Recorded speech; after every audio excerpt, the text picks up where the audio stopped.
కానీ జనం మాట్లాడుకునేది ఏంటంటే పేరుకు మాత్రమే వీళ్ళు షో రన్నర్లు, వెనకాల నుంచి డైరెక్షన్ అంతా వీళ్ళే చేస్తారు, డైరెక్టర్ని డైరెక్షన్ చేయనివ్వరు అని చెప్పేసి రకరకాల మాటలు వినిపిస్తుంటాయి. మనకు కూడా ఎవరైతే షో రన్నర్ ఉన్నారో వాళ్ళ మీద నమ్మకం పెట్టుకుని థియేటర్కి వెళ్ళడం తప్ప ఇదంతా క్రెడిట్ అంతా డైరెక్టర్కి వెళ్తుందన్న ఇది కూడా లేదు కదా సార్. అంటే అలా అసలు ఇప్పుడు డైరెక్టర్ అనే పదవి ఇవ్వటం అనేది డిఫరెంట్ థింగ్ అండి. వాడు ఏమి చేయకపోతే అసలు ఆ పేరు అనేది రాదు. కాకపోతే జనాలు రావాలి అంటే ఒక కొత్త డైరెక్టర్తో ఉన్నప్పుడు అది కొంచెం తక్కువగా ఉంటుంది. సో నాకు I want to push my team member నానిని. So he's a talented guy. And మేము ఎప్పుడైతే డిస్కస్ చేసుకున్న తర్వాత షూట్ అంతా ఇంకా వాడు చేసుకుని వచ్చి మళ్ళీ నాకు కంటెంట్ చూపించేవాడు. నేను కంటెంట్ చూసి ఓకే ఇది బాగుంది, ఇలా ఇది బాగుంది, ఇది బాగుంది అట్లా డిస్కస్ చేసుకునే వాళ్ళం. సో ఇప్పుడు షో రన్నర్ కానీ పట్టడం వల్ల ఐఎమ్ టేకింగ్ ద గ్యారంటీ కాబట్టి అందరికీ కథపరంగా నన్ను చూసన్నా వస్తారు అన్న ఒక చిన్న దాంతో ప్రొడ్యూసర్ గారు ఆ పేరు వేశారు. సో నేను అబ్జెక్ట్ చేయలేదు అంతే. కానీ ఒక 10 సినిమాలు 15 సినిమాలు తీసిన డైరెక్టర్లు షో రన్నర్గా వేసుకున్నారంటే వాళ్ళ అనుభవం కౌంట్ అవుతుంది. మీకు అంత గెస్చర్ ఉంది అనుకుంటున్నారా? నమ్మకం, కాన్ఫిడెన్స్ ఉందా? అంటే ఒకటండి, నేను ఏదో 1 సంవత్సరం 2 సంవత్సరాలు సినీ ఇండస్ట్రీ చూసేసి పొలిమేర తీసేసి వచ్చేం చేయలేదు. నేను 2009లో వచ్చాను ఇండస్ట్రీకి. వచ్చి 16 years ఒక దగ్గర ఇంకా అంతే. మీరు ఇప్పుడు కౌంట్ చేసుకుంటే రేపు మళ్ళీ నెక్స్ట్కి 17 years అయిపోతుంది. ఎన్ని ఇయర్స్ అయింది కూడా నాకు చెప్పడం రాక నాకు డేట్ గుర్తుంది అంతే. సో అప్పటి నుంచి నేను ఎవ్రీ డే నేను నేర్చుకుంటూనే ఉన్నాను.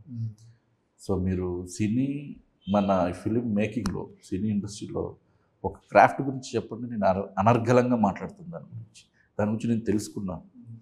సో నాకు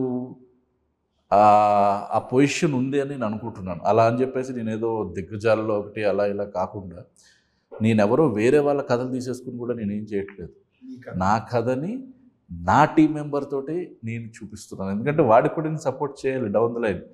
తర్వాత నాకు ఇంకా నా టీం మెంబర్స్ చాలామంది ఉన్నారు. పంకజన్ ఉన్నారు, లారన్, సంకల్పన్ ఉన్నారు, వినయ్, ఇట్లా వాళ్ళందరినీ కూడా నేను డౌన్ ద లైన్ నేను ఇలాగే పుష్ చేస్తాను. అంటే నేను ఒక్కడనే కథలు చేయాలనుకోవటం అనేది కాదు. నేను మహా అంటే 10 సినిమాలు చేస్తాను, 10 కూడా కాదులేండి, నేను చాలా తక్కువే చేస్తాను.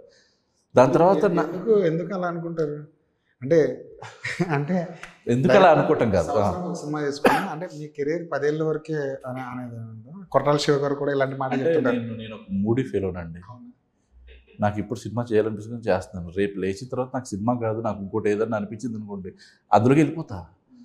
అప్పుడు కూడా నేను ఎవరికి ఆన్సర్ చెప్పను. అంటే ఇందులోకి వచ్చేటప్పుడు కూడా నేను ఎవరి మాటలు వినలేదు. సో ఎప్పుడు ఏ డెసిషన్ తీసుకుంటాను నాకే తెలియదు కాబట్టి. సో ఒక 5 సంవత్సరాల తర్వాత ఇంకా ఎక్కడ ఉంటాను ఇప్పుడు నాకైతే తెలియదు. అదే నాకు కిక్ ఇంకా రాలేదులేండి. వచ్చిందంటే అప్పుడు ఇంకా కొంచెం చల్లబడిపోతాను. ఓకే అని అలాగే. డాక్టర్ టు డైరెక్టర్ కూడా అలాంటి స్పాన్ ఆఫ్ సెకండ్స్లో తీసుకున్న డిసిజన్ లేదు. అసలు నాకు ఈ ఫిలిం మేకింగ్ అంతా చిన్నప్పటి నుంచి నాకు. నేను నా ఇంటర్మీడియట్ నిన్ననే నా ఇంటర్మీడియట్ ఫ్రెండ్ ఒకరు మెసేజ్ చేశారు. అదేంటి నా సాంగ్ చూసారంట. అండ్ చూసి అనిల్ నువ్వు చెప్పింది నువ్వు చేస్తున్నావు అంటే, నేను ఇంటర్లో కూడా కథలు చెప్తూ ఉండేవాడిని. అరే నీ సినిమా తీస్తా ఇది ఇది ఇది అనేసి. అట్లా నేను అలా కథలు నాది ఇది అని నాకు ముందే తెలుసు. నేను డైరెక్టర్ అయిపోతాను అవ్వాలి అని నాకు ముందు నుంచి. ఈ మధ్యలో వచ్చింది ఈ డైరెక్టర్. సో అదేంటంటే ఇంట్లో వాళ్ళ కోసం చదువు ఫస్ట్ అంటే చదువుకోండి ముందు అంటారు కదా, అలాగా ఒక డిగ్రీ అనేది ఉండాలండి. అప్పుడే మన మాట వింటారు ఎవరైనా. డాక్టర్ అంటే ఇంకొంచెం రెస్పెక్ట్ పెరుగుతుంది. నిజంగా నాకు ఇండస్ట్రీలో నేను 2009లో వచ్చిన నేను అడ్విశేష్ గారి దగ్గర జాయిన్ అయ్యాను. నాకు ఇచ్చే రెస్పెక్ట్ నాకు ఇస్తారు. అండ్ ఒక 10 మంది అసిస్టెంట్ డైరెక్టర్లు ఉన్నారనుకోండి, నన్నే కొంచెం స్పెషల్గా గుర్తుపట్టుకుంటారు, స్పెషల్గా నన్ను ట్రీట్ చేస్తారు. Because I'm a doctor. So చదువుకున్న వాల్యూ అది. సో అందుకని అది నాకు ప్లస్ అయిందనే చెప్తాను. సో అనుకోకుండా నేను అది చేసి ఇటు వచ్చినా, సో అది నాకు ఒక మంచి మార్గంలోనే నడిపింది.